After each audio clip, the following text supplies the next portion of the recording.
gitu. Misalnya saya contohkan begini, Dok, kita sudah menjaga makan kita, menjaga pola makan kita, menjaga semuanya, tapi ternyata tiba-tiba kena cancer juga gitu. Nah, membuat kita jadi sangat kecewa, sakit hati gitu, marah, tapi ini takdir kita gitu. Akhirnya kita harus berikhtiar untuk berobat gitu kan. Nah, tapi ikhtiar itu membuat, kita jadi bertanya-tanya, "Gimana ini? Takdir saya kok begini? Padahal saya udah berusaha," begitu. Itu gimana, Dok?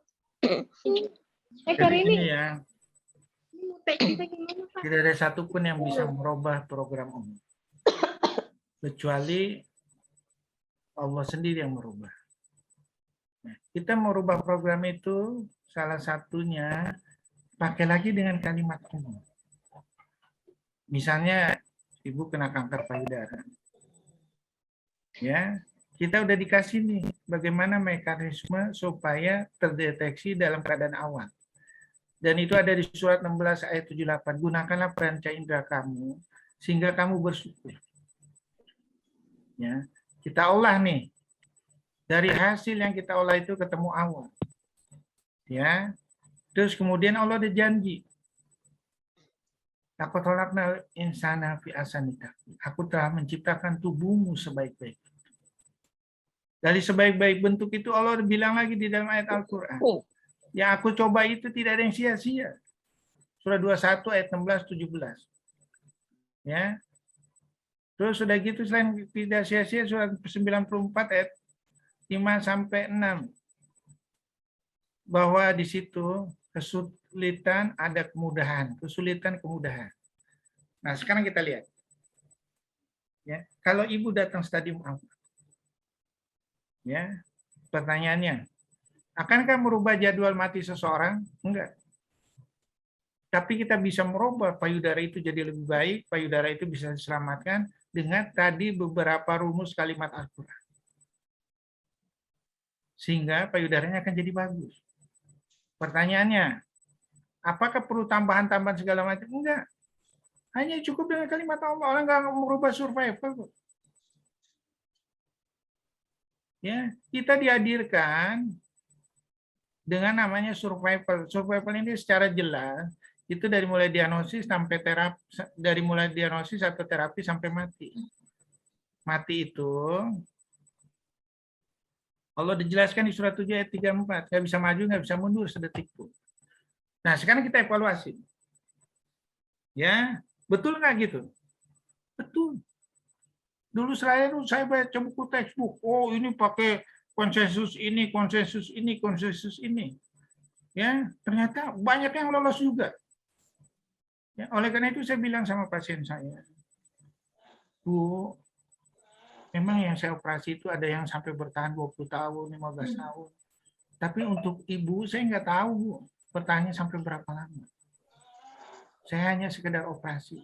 Insya Allah karena ini ketemu awal, insya Allah payudaranya bisa diselamatkan. Untuk selanjutnya setelah itu ibu berdoa. Berdoa. Dekatkan diri itu sama Allah. Insya Allah itu adalah yang terbaik. Ya, nah itu cara ngatasi. Kembali lagi ngatasinya dengan kalimat Allah. Ya, jangan pakai kalimat lain yang namanya nakut-nakutin. Misalnya kanker payudara bisa menyebabkan terjadinya ke anak melalui pemeriksaan BRCA1, BRCA2. Orang berteori nih, dari BRCA1, BRCA2 itu cuma 5-10%, dalam perjalanan hidupnya 80% akan menjadi cancer. Akhirnya orang bikin statement namanya prophylaxis bilateral mastektomi.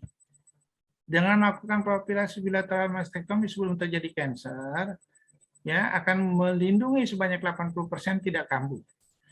Saya akan bertanya, yang data statistik itu 80% nggak kambuh itu karena proses operasinya atau memang nggak timbul? Kalau nggak timbul kan sayang payudara orang hilang. Apakah itu statement yang terbaik untuk kita jalankan? Enggak, pakai deteksi dini. Bisa dinikmatin dulu sama suaminya, nggak ada rasa rendah diri, segala macam. Pertanyaan, itu kan yang terbaik? Iya. Dan menyelesaikan cobaan dari Allah. Kalau kita coba manusia, waduh, pusing 7 keliling. Udah dibilang data statistik payudaranya harus diangkat, cuman dongkrak 80%, ditambah operasi bilateral operektomi dongkrak 10%, 90%. Jadi belum kena cancer, dia harus nggak ada payudara, nggak ada ovarium. Apakah itu tawaran terbaik? Ya enggak. Biarkan jalan. Dan jangan salah, di dalam perjalanan itu, innama yuwaffas shobiruna ajrahum bighairi hisab. Kita udah berusaha, kita tetap konsisten dengan kalimat Allah. Allah akan ngasih pahala tanpa batas. Surat 39 ayat 10. Dikasih grant terus sama Allah. Ya, kira-kira begitu ya. Setuju nggak? Itu dari cancer. Bagaimana kalau catatannya di Lauh Mahfuz bukan dari cancer menyebabkan mati seperti anaknya Gubernur Jawa Barat? Ridwan Kamil. Ridwan Kamil. Eril. Dan itu udah dibilang di Al-Quran surat 3 ayat 154. Apabila kamu nanti matinya di suatu lokasi, entah itu karena tenggelam, entah itu karena tabrakan, entah itu, kamu pasti datang ke sana. Pertanyaan, bisa dicegah nggak? Nggak bisa. Orang senang-senang mau sekolah sana sambil liburan. Padahal dia ahli scuba. Nggak bisa. Jadi hidup ini kalau nggak bisa kita ramalkan segala macam, pasrah, istiqomah hanya dengan kalimat Allah. Insya Allah itu yang menyelamatkan kita. Wah, orang nih dulu naik kapal selam. Berapa orang? 54 orang meninggal. Kalau dia tahu dia bakal meninggal, nggak mungkin dia mau naik kapal selam. Biasanya selamat-selamat aja kok. Meninggalnya di mana? Di lokasi antara Surabaya sama apa? Ya itu. Ya, jadi nggak bisa semuanya diramalkan, nggak bisa dicegah. Cuma satu kalimatnya itu. Kita menyelesaikan itu dengan kalimat Allah. Nggak ada jalan lain. Ya. Oke, kira-kira gitu. Ada lagi? Ke jam 7. Ada lagi? Kira-kira ngerti ya yang tadi bertanya ya?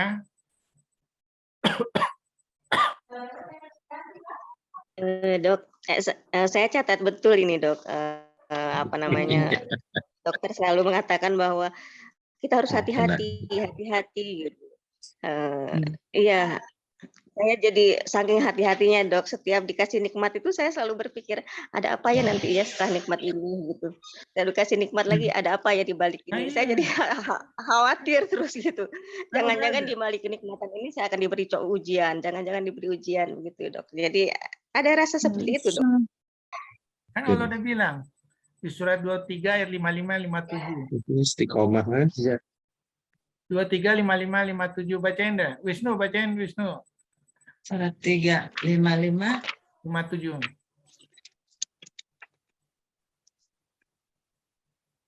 Ya dok. Dan apapun orang yang beriman dan melakukan kebajikan, maka dia akan memberikan Surat pahala 23 ayat 55 sampai 57. 100. Surat 23 ayat 55 sampai 57. Surat 23 ayat 55. Apakah mereka mengira bahwa kami memberikan harta dan anak-anak kepada mereka itu berarti bahwa kami segera memberikan kebaikan-kebaikan kepada mereka? Tidak. Tapi mereka tidak menyadarinya. Sungguh orang-orang yang karena takut azab Tuhannya mereka sangat berhati-hati. Dan mereka yang beriman dengan tanda-tanda kekuasaan Tuhannya dan mereka yang tidak mempersekutukan Tuhannya. Jadi kita harus memang kita dikasih dunia ini kita harus hati-hati mensiasatinya. Gak ada jalan lain.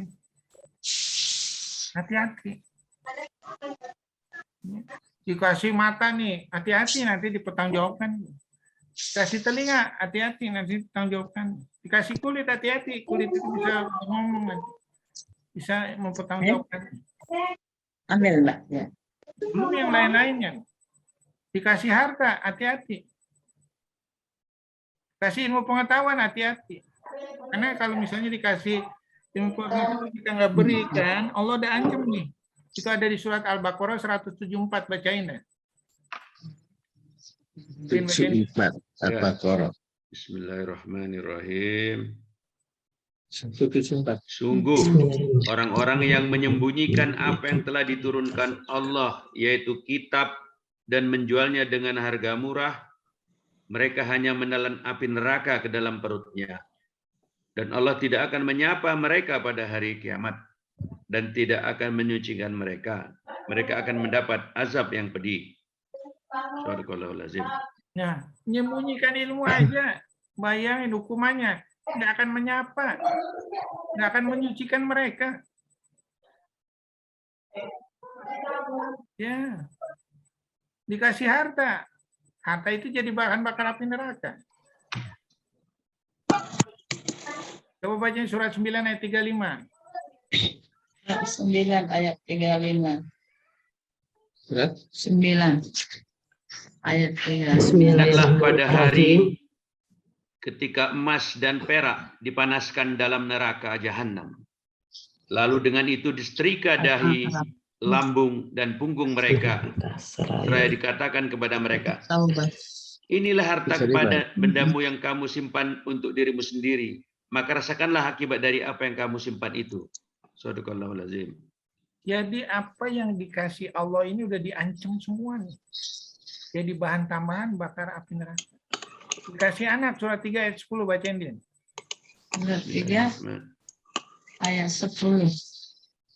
Bismillahirrahmanirrahim. Sesungguhnya orang-orang yang kafir, bagi mereka tidak akan berguna sedikit pun harta benda dan anak-anak mereka terhadap azab Allah. Dan mereka itu menjadi bahan bakar api neraka. Nah, kalau kita nggak hati-hati mensiasatinya, harta dan anak kita itu jadi bahan bakar api neraka lagi. Ya. Jadi harus hati-hati, yang dikasih Allah ini sekarang ini hati-hati aja, itu was-was aja dah. Semuanya ditujukan ke jalan Allah aja dah. Insya Allah Allah kasih rahmat dan ridhonya. Insya Allah akan selamat. Oke, ada lagi?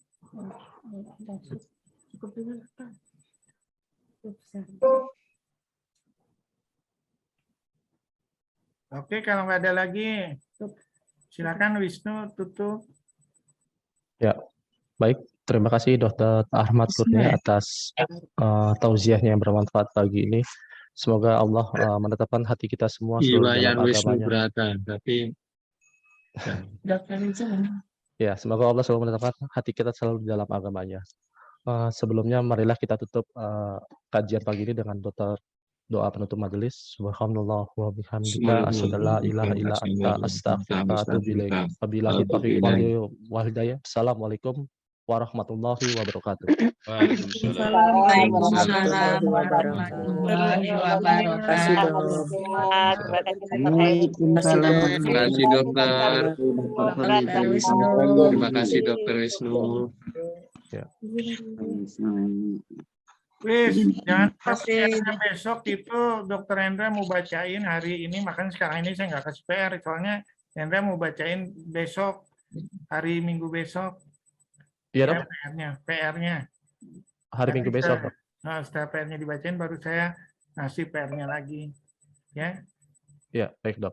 Oke. Ya, izin lip ya. Ya. Terima kasih Dokter Kurnia. Terima kasih. Terima kasih dokter. Terima kasih dokter. Assalamualaikum. Assalamualaikum warahmatullahi wabarakatuh. Polisi itu Pak polisinya nggak pernah kelihatan. Spraynya.